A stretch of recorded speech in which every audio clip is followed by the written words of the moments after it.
بسم اللہ الرحمن الرحیم۔ معزز ناظرین، ایک دوست کی دعوت پر کراچی کی ایک مسجد میں جانا ہوا۔ وہاں ایک بات بڑی جو دیکھنے کو ملی وہ بہت افسوسناک تھی اور اس ساتھی کا سوال بھی تھا۔ بات یہ ہے کہ اس وقت ماہ رمضان المبارک کا مہینہ چل رہا ہے۔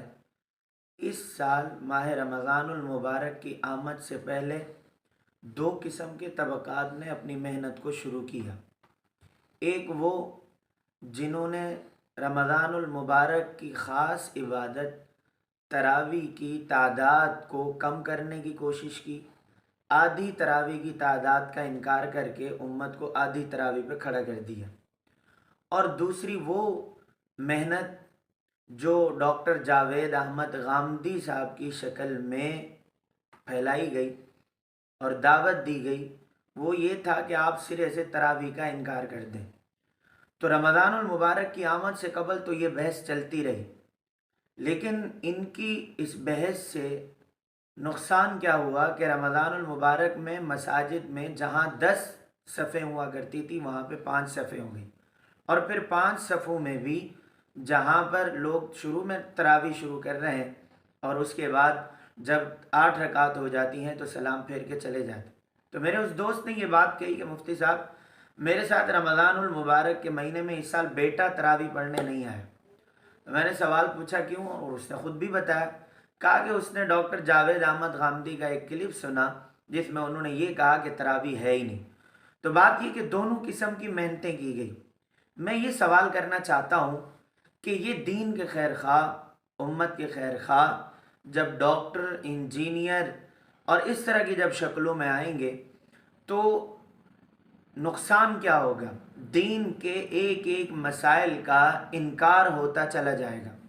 جس تراویح کی نماز کو اللہ کے نبی صلی اللہ علیہ وسلم نے شروع کیا، صحابہ کو بتایا، صحابہ اپنی زندگی میں وہ نماز تراویح پڑھتے رہے، اور پھر بات اسی طرح چلتی رہی۔ حضرت عمر رضی اللہ تعالی عنہ کے دور میں دوبارہ اس نماز تراویح کو با جماعت اہتمام صرف کیا گیا کہ ایک حافظ قرآن کے پیچھے، حضرت ابی بن کعب رضی اللہ تعالیٰ عنہ کے پیچھے، ایک حافظ قرآن کے پیچھے سب کو جمع کر دیا کہ انفرادی نہیں ہوگی، اب ایک جگہ ہوگی۔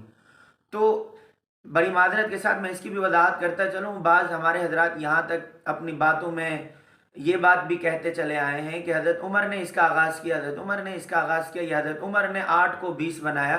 تو یہ مغالطہ ہے، سراسر مغالطہ ہے اور دھوکہ ہے کسی بھی عمل سے پیچھے ہٹنے کے لیے۔ تو میں اس پر بات نہیں کرنا چاہتا، ان وجوہات پر اور ان تمام دلائل پر آپ سب لوگ سن چکے ہیں ساری چیزوں سے۔ تراویح کی نماز ثابت ہے پیغمبر کے دور سے، پھر صحابہ سے تابعین، تبع تابعین کرتے کرتے 1400 سال سے تواتر کے ساتھ یہ نماز تراویح چلتی آ رہی ہے۔ اور قریب زمانے میں جب یہ بحث شروع ہوئی کہ تراویح کی نماز ہے ہی نہیں ڈاکٹر جاوید احمد غامدی صاحب کی شکل میں، تو جب یہ میسج اتنا پھیلتا چلا گیا، نقصان کیا ہوا؟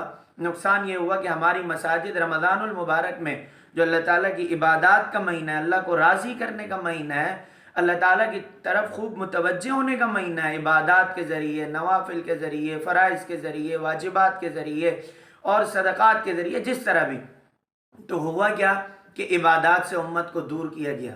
تو میرے عزیز دوستوں، میں اتنی بات کہوں گا کہ جب ان کی طرف سے کوئی محنت ہوتی ہے تو ہم علماء کرام جب میدان میں آتے ہیں، کھڑے ہوتے ہیں، بات کرتے ہیں، تو پھر لوگ کہتے ہیں دیکھیں علماء متشدد ہو گئے، اور پھر یہ بات بھی کہی جاتی ہے کہ بھئی مولوی اور علماء آپس میں کس بحث میں پڑ گئے۔ تو میں یہ بات کہنا چاہتا ہوں، بحث دوسری طرف سے شروع ہوئی اور دین کے ایک مسئلے کو مٹانے کے لیے، اسی طرح سب کو لے لیں۔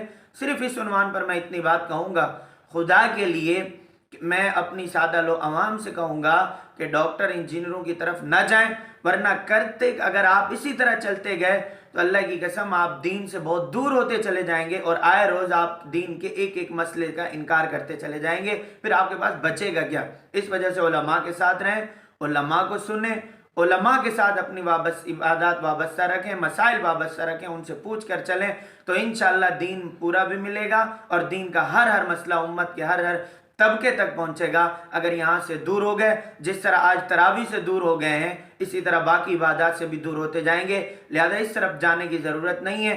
علماء کے ساتھ وابستہ رہیں، رمضان المبارک کے اندر اپنے نوافل، اپنی عبادات اور تمام چیزوں کو پورا ادا کرتے رہیں، ہرگز اس طرح متوجہ ہو کر دین سے دور نہ ہو۔ اللہ تعالیٰ ہم سب کو عمل کی توفیق عطا فرمائے اور پورے دین پر چلنے والا بنائے۔ آخر دعوانا ان الحمد للہ رب العالمین۔